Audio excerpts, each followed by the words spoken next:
Good morning, good afternoon, or good evening, depending on where you're listening. Welcome back to AI and the Future of Work. Thanks again for making this one of the most downloaded podcasts about the future of work. If you enjoy what we do, please like, comment, and share in your favorite podcast app. And we'll keep sharing great conversations like the one we have for today. I'm your host, Dan Turchin, CEO of PeopleRain, the AI platform for IT and HR employee service. I'm also an investor in and advisor to more than 30 AI-first companies, and as you know, a firm believer in the power of technology to make humans better. If you're passionate about changing the world with AI, or maybe just looking for your next adventure, let's talk. Now, we learn from AI thought leaders weekly on this show, and of course, the added bonus is you get one AI fun fact each week. Today's fun fact, Carrie Johnson writes in Wired this week about how big tech's rush to get AI search to market means accuracy and integrity are being compromised.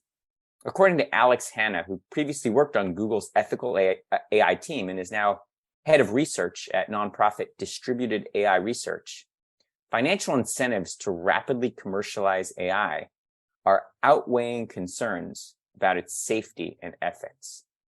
There isn't much money in responsibility or safety, but there's plenty in overhyping the technology.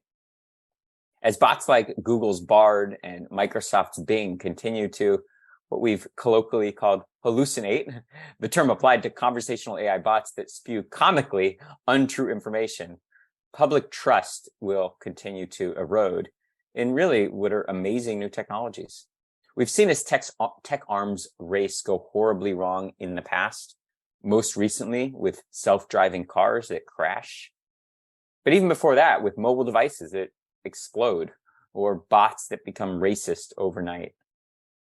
This time, given the euphoria over LLMs like ChatGPT, the consequences may be more severe.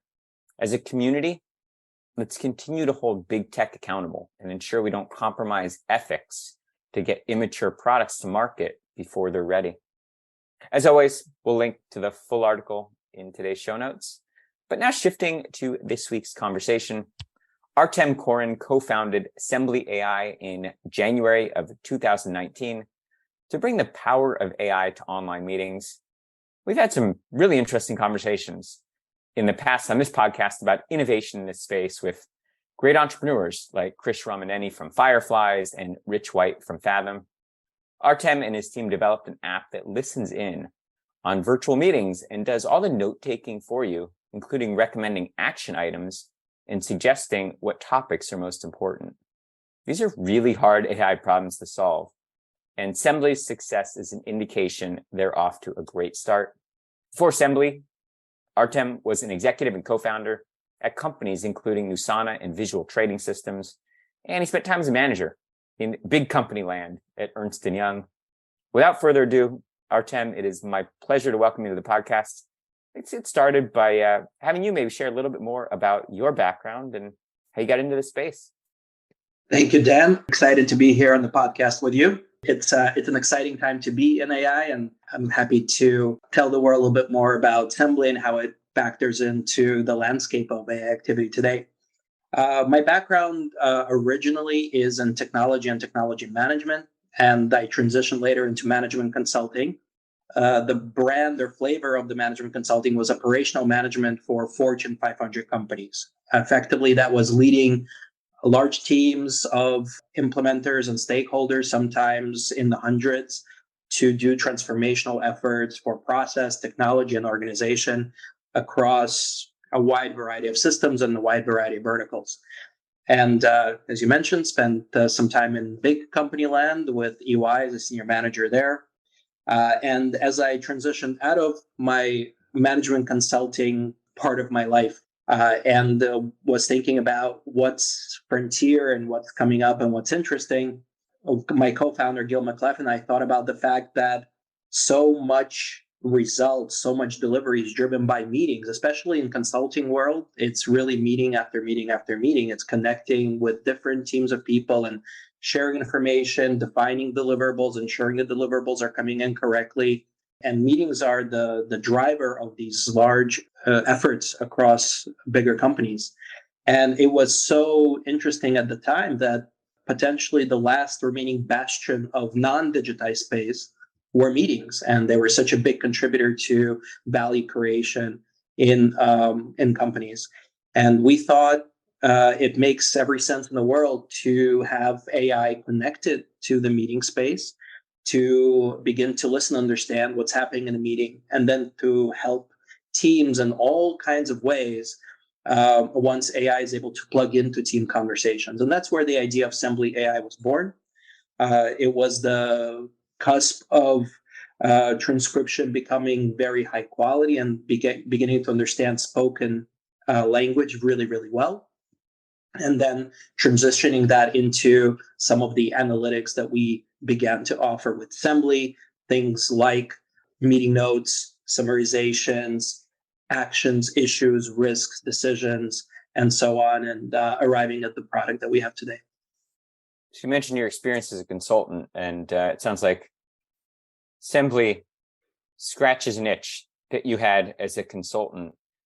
Talk to us a little bit more about what you think was broken about online meetings before you introduced the product.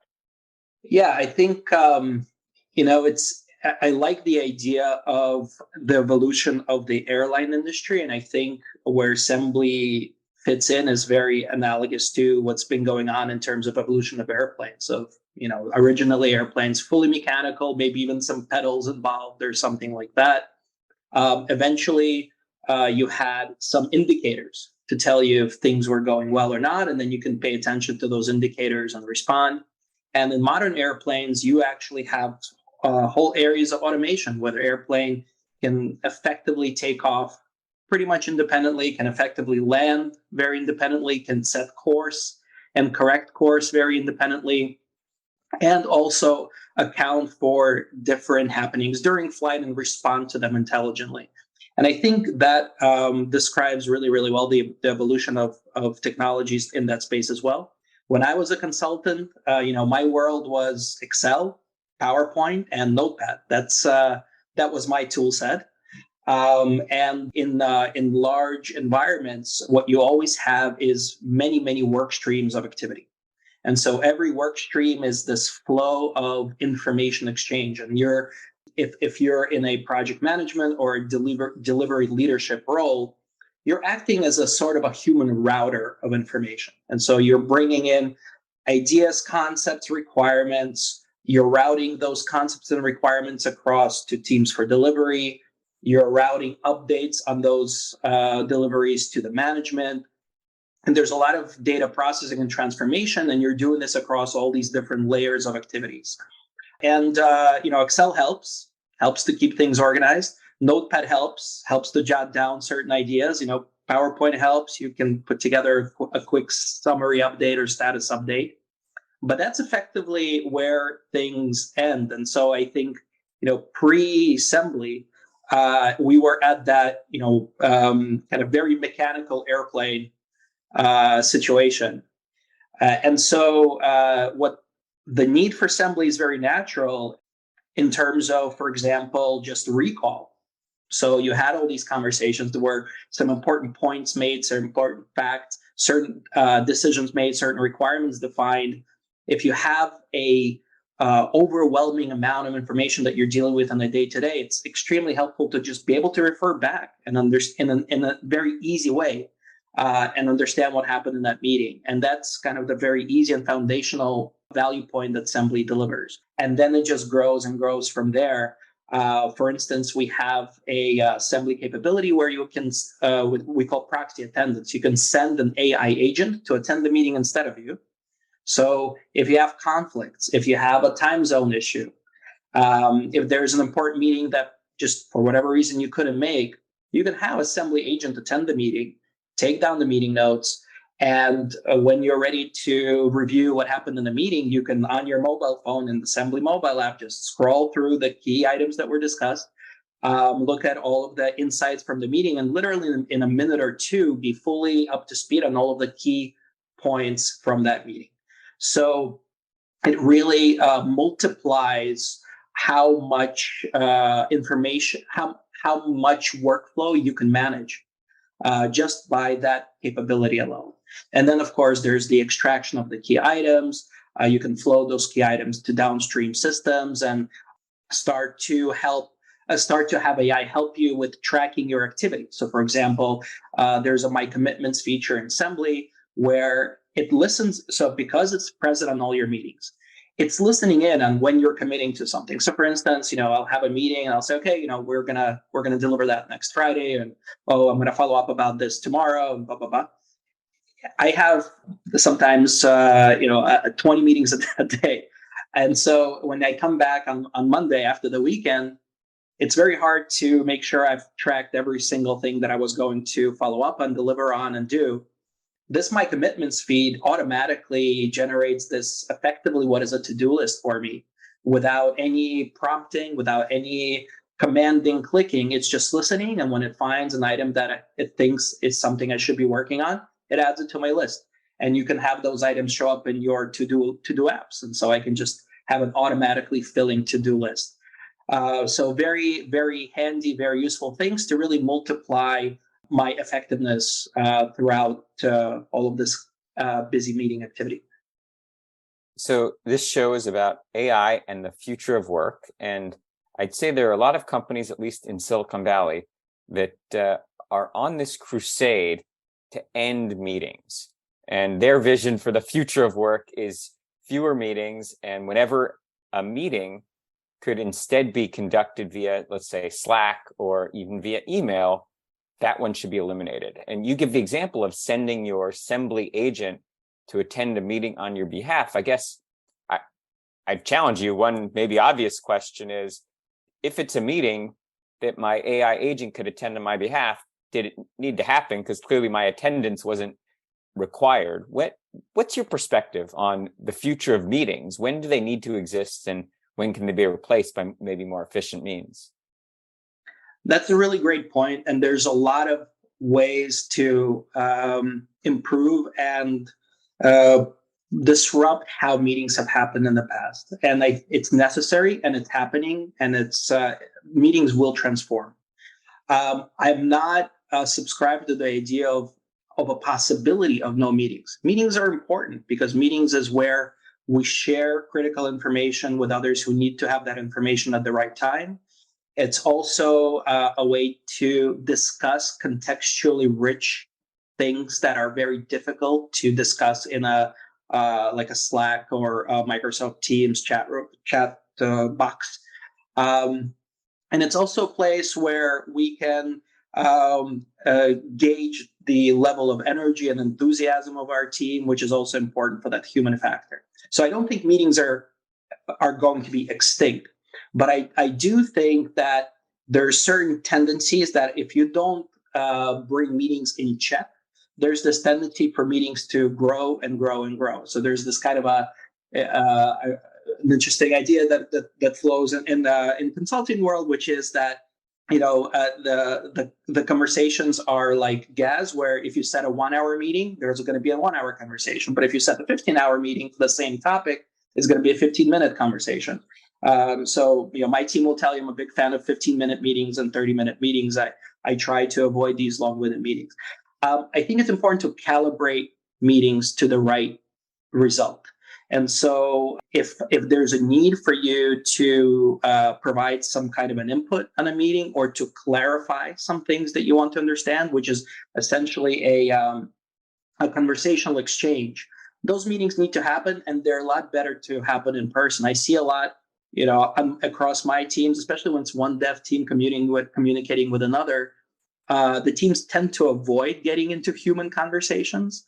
But I notice there are certain topics where I know the context overlap is not rich enough, and they need to come together to get that united context. And so that's when human interaction needs to happen.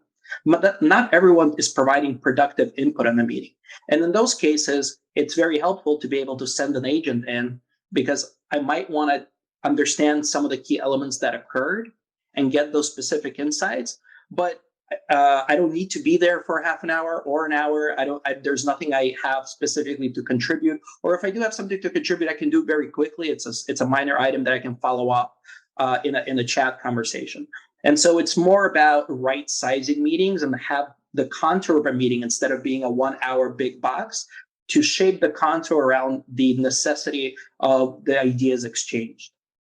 There's so many hard technical problems that we've discussed in this podcast related to transcription. And I think a new capability of Sembly is translation. Talk about maybe the hardest problem that you and the team have solved technically. A number of tough problems. I think there's actually some misnomers about what is complicated in transcription. And, we hear a lot about, okay, like, do you guys understand accents really well? Do you understand like noises that happen? Does that mess things up? Is it this word or is it that word? But it's interesting that with the advent of neural networks and their participation in transcription technology, these engines are now much better at understanding thick accents and weird audio environments than I am with my human ear. They're trained in a way that they pick up certain patterns of sound activity, not on specific words. So it's not a dictionary-based transcription. It's a conversation flow-based transcription. So for instance, the engine will do much better with a sentence or two of a conversation versus a word at a time. And so if you look at the kind of the history of the transcription environment, it was dictation based, and you did word for word for word, and the system understood each word very well. The modern systems are not developed in that way, and ours is not developed in that way. It's developed on neural nets of conversational information. And so it's very good at understanding patterns of words and patterns of sentences. And it's also very flexible in terms of how these things are pronounced. And so it's not looking for specific phonemes. It's looking for some amalgamation of these phonemes together as they come together in a word. And that tends to be a lot more flexible. And actually, ultimately, I found does a better job in clearly hearing certain things than even I can in certain cases. You asked about the toughest challenge we had to solve in our technology. I think one of the toughest, surprisingly, also was diarization, which is the challenge of splitting of who said what. And it seems like compared to transcription, it's maybe like a different order of magnitude of simplicity versus transcription. But it turns out it's a very complicated problem to solve because you have kind of what is an endpoint of someone's statement. There's some talk over activity. And also people's voices tend to sound similar, especially, like just by your gender, right? Like, so men will sound kind of similar, women can sound similar in a way.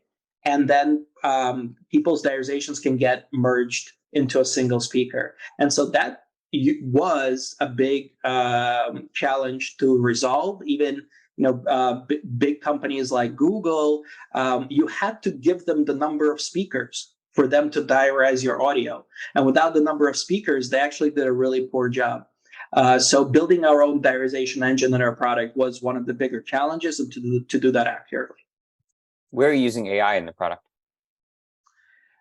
We use AI all over. So basically all of our analytics touch AI in some way. And the kinds of AI models could be as simple as sentence extraction models. So they look for certain phrases or sentences in the conversation, all the way out to generative models. So for instance, the way we parse a meeting into sections and understand the subjects of those sections, we actually generate those subjects. So it's essentially AI reading, it's first understanding where there's a thematical discussion, sectioning the meeting into those thematical discussions, and then generating headlines for those discussions. So there's generative AI happening behind the scenes.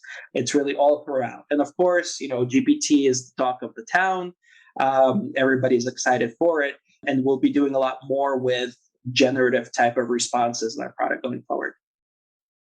One of the questions I always encourage entrepreneurs or anyone who's commercializing AI technology to ask is, what could go wrong?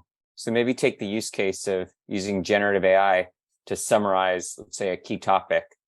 What could go wrong if it gets the summary wrong, or maybe assigns a task to the wrong person, or that sort of thing? The answer is a lot, because when you're dealing with the level of AI that's large language model and beyond, whatever that beyond is, you're starting to deal with a very human-like system. It's not a functional system. So traditionally, especially in IT, we're used to functional systems. So you have an input, there's some magic, algorithmic magic that happens, and you have a specific output. So, you can sort a list, right? The famous example. But as we're getting more and more sophisticated AI systems, there's no concrete in and out. The large language models have a lot of leeway for interpretation, and even the same input can generate different outputs from time to time. And so it becomes a lot of just as with a human, a lot of things can go wrong. I think that those kind of sticking points of like assigning a thing to the wrong person or something like that, I think those are very narrow, and narrow things tend to be better controlled. I think a more tricky situation is, so I'll give you for instance, with the My Commitments feature, we're getting very close to AI telling you what to do. So if you think about what My Commitments is, it's not. It has a lot of subjective evaluation around what it thinks was a commitment that you said, and it's not regex based. It's not looking for a particular word. It's AI, so it listens to things you're saying, and it says, "Oh, I think this is committal enough." Because if you say something like, maybe I'll think about doing it, it's going to say that's not a commitment. But if you say, I'm definitely going to do this tomorrow, that's definitely a commitment. But there's all of this gray zone in between. And AI decides in that gray zone whether something is really something you should be working on or not. And for now, since this is informational and supportive technology, it's up to the person to decide, okay, is this commitment that I care about, or is this something that, okay, thanks AI for suggesting, but I actually not something I'm going to follow up on. As we go forward and these kinds of systems become more and more pervasive, there's a lot of danger in systemically connecting these outcomes to activities of our workers. And you're starting to get to that point where the AI can start to choose what you're working on in a very nuanced way. And having the right kinds of review on that is going to be very, very important. Now, that review could be human, but it could also be another AI, right? This idea of adversarial AI. So there's an AI that comes up with ideas, and then there's an adversarial AI that checks those ideas for certain criteria to make sure that they fit what the correct responses could and should be. I think we're seeing a lot of examples today, for example, in Bing implementing ChatGPT, where there's not a lot of adversarial anything going on. And there's a lot of very interesting responses that ChatGPT has been able to generate. So here's the hard one, and I'm curious to get your take on it. You started to answer the question with GANs, or generative adversarial networks, but in a meeting, oftentimes there are topics discussed that are sensitive because let's say they contain personally identifiable information, or they're about salaries, complaints about your manager, things like that a human listening in might know what the right filters are. What can leave the meeting and what should stay in the meeting and what's germane to the meeting. What are your thoughts on how you train an AI, or if it's an appropriate topic for AI, to be able to apply that kind of human level filter to know what needs to stay in a meeting and what can transcend the meeting in the form of notes or action items? That's a great question. I think we're a bit far away from AI being intelligent enough to always understand what's sensitive and what's not. There are point-in-time solutions today that are able to identify specific items of personally identifiable information, so they know if it's a social security number or credit card. Those things are very concrete. Again, narrow use cases are okay, right? Because you can write very specialized tech to detect and then act accordingly. But for broader things like personal, some kind of personal life discussions and things like that, I think it's going to take the next iteration or the next generation of AI technology to start to get good at those kinds of things. And that just means that it's important not to forget about the human supervisory role, or human in the loop, as we like to say, role in all of these things. And so, Sembly agent, yeah, it can attend the meetings if you invite it, but if you don't want it in a conversation, just like you wouldn't want another coworker in a particular conversation, it shouldn't be in that meeting, and you should just kick it off the call. And so that would be it. Just like you would manage those privacy elements with other coworkers, you should think about bots in a very similar way. So the more data that you collect and store, the more you can train those models, and all the AI techniques that you're talking about, NLP and GANs and things like that. But also, the more data you collect and store, the more responsibility you have for treating it sensitively and understanding what's in it that can and can't be used to train models. How do you think about that trade-off, and where do you draw the line in terms of what you're collecting and storing and then using to improve the accuracy of your models? Yeah, so security and privacy of the data that flows through systems like ours is always a top concern. We're very aware of this. And for any data that's used internally for any kind of additional training goes through an anonymizing process. So we make sure that we disassociate that data from any personal information, any kind of names, any kind of account information are scrubbed. And so it's used as a pure text example and not something that's related to a specific person or event or an item. And that's very, very important, because if that doesn't happen and that data flows into a large language model, you can start to have large language models, talk about things from that data in specific. So managing the anonymity of the items in your data set is critical to large language model training, or any kind of model training, really. I think that as we go forward, it's interesting because these larger models like GPT are already very, very smart and have a lot of capability and don't require additional data set training. And so we're actually in an interesting period of transition where historically, in order to do something useful in machine learning land, you needed to start with a data set, right? So there's all these famous jokes about okay, I'm ready to write my first AI app. I've hired all my data scientists. Here we go. And the data scientist goes, where are all my high quality data sets?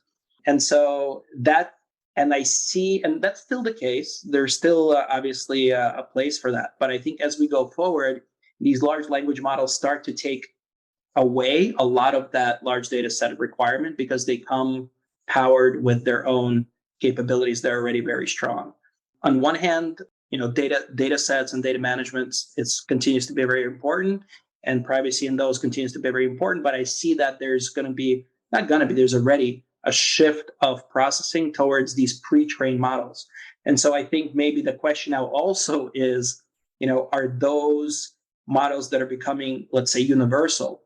And there's, right now it's GPT, but there's going to be one or two others that are of that size or larger that are as capable or better.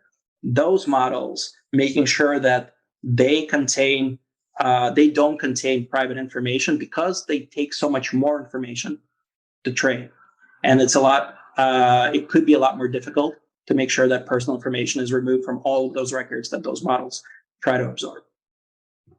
So I think most of our listeners would agree that the future of work involves technologies like Sembly being ubiquitous.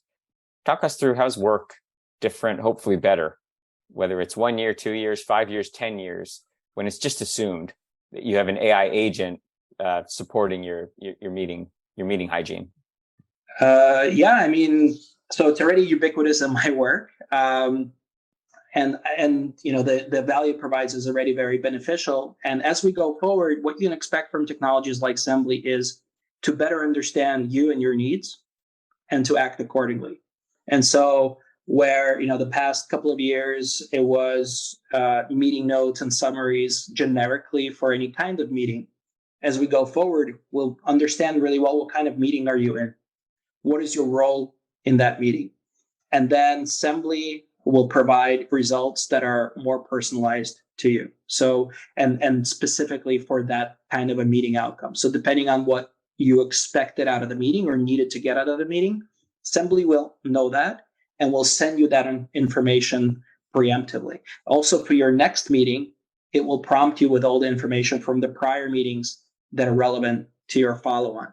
And in general, it will help you to extend yourself more and more. So basically help you deal with the overwhelm by allowing you to deal with more streams of information at a time, because it will give you kind of the key points that you need to focus on. And it allows you to conserve your attention and conserve your productivity to all of the critical items that need to be addressed. I think that's the near future for applications like ours. So Artem, believe it or not, we're about out of time. I know this one sped by, but not letting you off the hot seat without answering one last question for me. So I mentioned in the opener that you started the company, I guess, about 4 years ago. Would love to know what your entrepreneurial journey has taught you about yourself. I'm thoughtful. So that's a deep question. I think for any entrepreneur, the company they build is a reflection of their own values and personality. And I think as you build, you can kind of look at what you build and it tells you a little bit about yourself. And so I think for me, it showed that I get excited on elements of innovation. And I think that I'm driven by this idea of what's next and what's possible, sometimes to the detriment of what's really practical today and what the market is ready for today.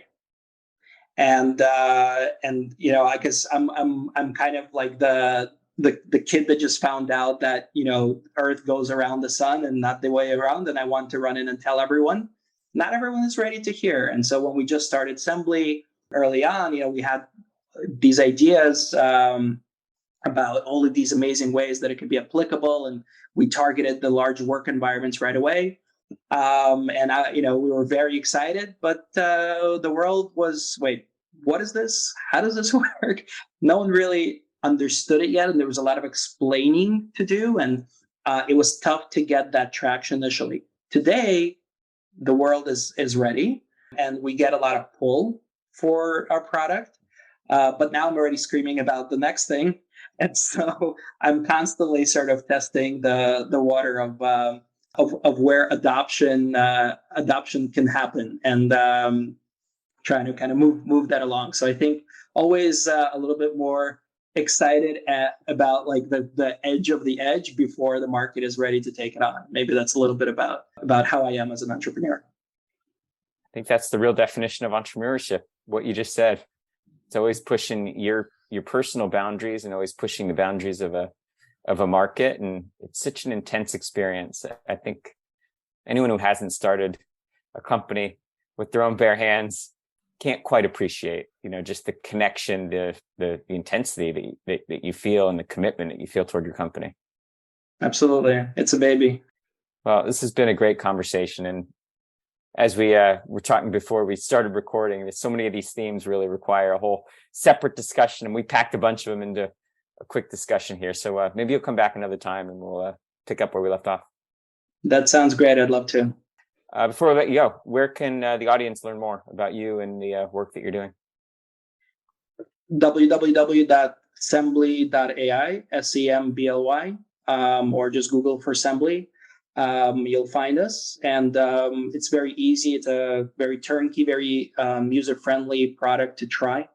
Really nothing involved in terms of there's no installs, there's no add-ons. It works turnkey right out of the box. So you register and that your agent is ready to go to join you on your meetings on Google Meet, Teams, Zoom, for also to upload audio or to record directly from your microphone, either on your mobile app or from your browser. So give it a try, and we hope to have you as users and loving our product. Artem, we'll put those links in the show notes. And of course, we are all rooting for your continued success. Thank you, Dan. Appreciate it. All right, well, that's a wrap for this week on AI and the future of work. As always, I'm your host, Dan Turchin. And of course, we're back next week. with another fascinating guest.